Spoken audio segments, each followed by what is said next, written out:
जय जय राम कृष्ण हरी, जय जय Ram Krishna Hari. Song मेकिंगबद्दल सांगायचं तर म्हणजे शूटिंगबद्दल सांगायचं तर एन डी स्टुडिओमध्ये शूट केलं. मला तिथेच बरीचशी गाणी, ती अख्खी जो सिक्वेन्स आहे, जो अख्खा एंडचा सिक्वेन्स आहे, तो सगळा तिथेच शूट झाला आहे. आम्ही मोठं स्टेज बांधलं होतं आणि सचिन ट्रॅव्हल्सचा कार्यक्रम होता, माझा स्वतःचा कार्यक्रम होता. त्या निमित्ताने हे स्टेज बांधलं गेलं आणि त्या कार्यक्रमानंतर आम्ही तिथे शूट सुरू केलं. पुढचे 2-3 दिवस आम्ही तिथे शूट करत होतो. म्युझिशियन्स मी जे माझ्या कार्यक्रमासाठी आणले होते ते तसेच थांबवून घेतले होते. तुम्ही जे म्युझिशियन्स बघताय हे खरे म्युझिशियन्स आहेत. त्यामध्ये जे व्हायोलिन्स वाजतायत, ज्या स्ट्रिंग्स वाजताना तुम्हाला जे शॉट्स दिसत आहेत, हे खरे वाजवणारे आहेत. कोणी ज्युनियर आर्टिस्ट आणून त्यांच्या हातात खोटी व्हायोलिन्स देऊन वाजवलेले नाही आहेत. आणि किंबहुना त्यांनी जे नोट्स वाजवलेत ते देखील त्यांचं फिंगरिंग जे आहे सुरावटीला धरून आहे. इतकं ऑथेंटिक ते मी शूट केलेलं आहे.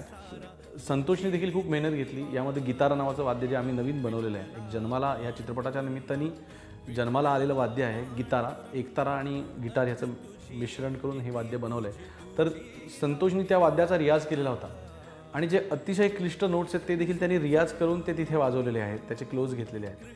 तर हे सगळं करणं खूप अवघड होतं. आणि आज ज्यावेळेला मी ते गाणं पूर्ण बघतो, आज तुम्ही पण बघाल माझ्याबरोबर, त्यावेळेला ही ऑथेंटिसिटी मी पडद्यावर आणू शकलो, ह्याबद्दल मला अभिमान वाटतो.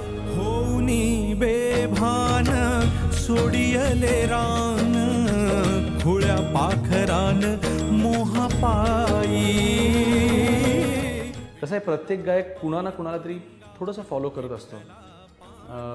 मी देखील माझी सुरुवात जी झाली ती मी किशोरदांना कायम फॉलो केला, किशोर कुमारांना. पण ह्या चित्रपटाच्या निमित्ताने ज्या वेळेला सुरुवात झाली आणि वन लायनरमध्ये हे लिहिण्यात आलं की तो त्या स्टेजवरती अत्यंत निरागस आवाजामध्ये निरागसपणे गात असतो, निष्पाप भावना त्याच्या गाण्यामध्ये झिरपत असतात, असं ज्या वेळेला संहितेमध्ये लिहिलं गेलं त्यावेळेला मला दुसऱ्या कोणाचाही आवाज आठवला नाही, तर फक्त बाबूजी आठवले. आणि आज माझे जे गायक मित्र आहेत, संगीतकार मित्र आहेत, तर तुम्हाला कुठेतरी हे गाणं ऐकताना जर का असं वाटलं की माझ्या गाण्यावर बाबूजींचा म्हणजे सुधीर फडकेंचा प्रभाव जर का जाणवला, तर ते अगदीच अयोग्य नाही. कारण त्यांच्याच पवित्र स्मृतीला अभिवादन करून मी हे गाणं गायलं होतं. आणि आजही त्याच्यामध्ये मी स्वतः ऐकतो त्यावेळेला मला कुठेतरी कॉपी नाही म्हणता येणार, पण इन्स्पिरेशन बाबूजींकडनं घेतल्यासारखी मला देखील स्वतःला जाणवते. तर हे गाणं मी राजश्री मराठीच्या चॅनलवर पाहू शकता.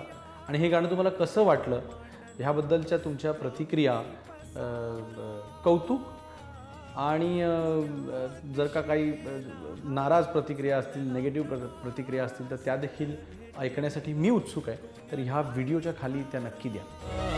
विठ्ठला पांडुरंगा, विठ्ठला पांडुरंगा, अथ तुझी इति तुझी दावी वाटगा. जय जय राम कृष्ण